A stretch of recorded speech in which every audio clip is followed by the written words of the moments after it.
শেখ হাসিনা যেমন নির্বাচনের কথা শুনলে ভয় পাইতো, এই বর্তমান উপদেষ্টা ওই যে আসিফ মাহমুদ, ছাত্র প্রতিনিধি যারা আছে ওরা নির্বাচনের কথা শুনলেই ভয় পায়। ওরা গত 8 মাসে যে পরিমাণ দুর্নীতি করেছে, যে পরিমাণ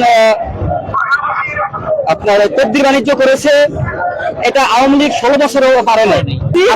এই জনদুর্ভোগের জন্য একমাত্র দায়ী সরকার, উপদেষ্টা আসিফ মাহমুদ দায়ী। আপনারা জানেন চট্টগ্রামের যে মেয়র, চট্টগ্রামের ডক্টর সাদাত হোসেনকে যে প্রক্রিয়ায় যে নিয়মে মেয়র শপথ করিয়ে দায়িত্ব দেওয়া হয়েছে, সেই একই সিস্টেমে ইঞ্জিনিয়ার ইশরাক হোসেন নগর ভবনে গিয়ে দায়িত্ব পালন করতে পারে একই নিয়মে। কেন নগর ভবনে ইঞ্জিনিয়ার ইশরাক হোসেনকে মেয়র হিসাবে শপথ গ্রহণ করাচ্ছে না?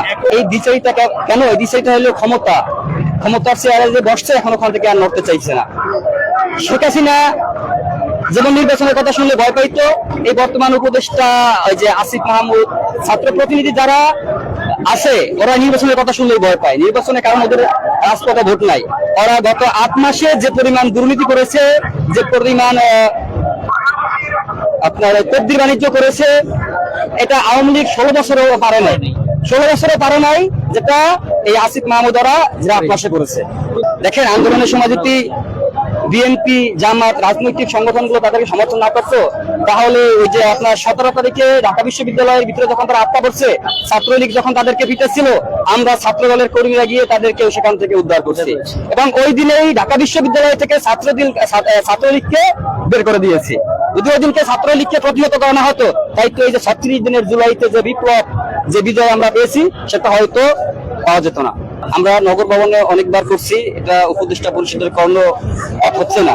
আপনারা দেখবেন কদিন আগে রিকশাওয়ালা ভাই বলছে যে আগে যে সরকার ছিল সে কথা বলতে দিত না, সেটা ছিল স্বৈরাচার। আর এখন আমরা কথা বললি, কথা শোনে না, তাহলে এই শাসনটা আমরা কি বলবো? ঢাকাবাসী আপনারা জানেন যে এখানে যে জনদুর্ভোগ কিছুটা হচ্ছে, এটা আমরা স্বীকার করি, এর জন্য আমরা দুঃখ প্রকাশ করছি।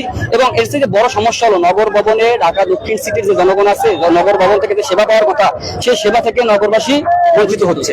এই কারণে জনতার মেয়র ইশরাক হোসেনকে নগর ভবনে, আপনারা নির্বাচনের কথা বলতে পারেন, নির্বাচনটা অবৈধ হতে পারে, নির্বাচনের বিষয়ে অনেক রায় অনেক কিছু হচ্ছে, সমস্যা না, কিন্তু আপনারা বিভিন্ন জায়গায় একজন পুলিশের অবসরপ্রাপ্ত একজন কর্মকর্তাকে এনে আবার ঊর্ধ্বতন দায়িত্ব দেওয়া হয়েছে, আপনি সেইভাবে নগর পরিচালনা করার জন্য জনতার মেয়র ইশরাক হোসেনকে হয়তো আপনারা আবার নগর ভবনে দায়িত্ব দিতে পারেন, সেটা কেন দিচ্ছে না?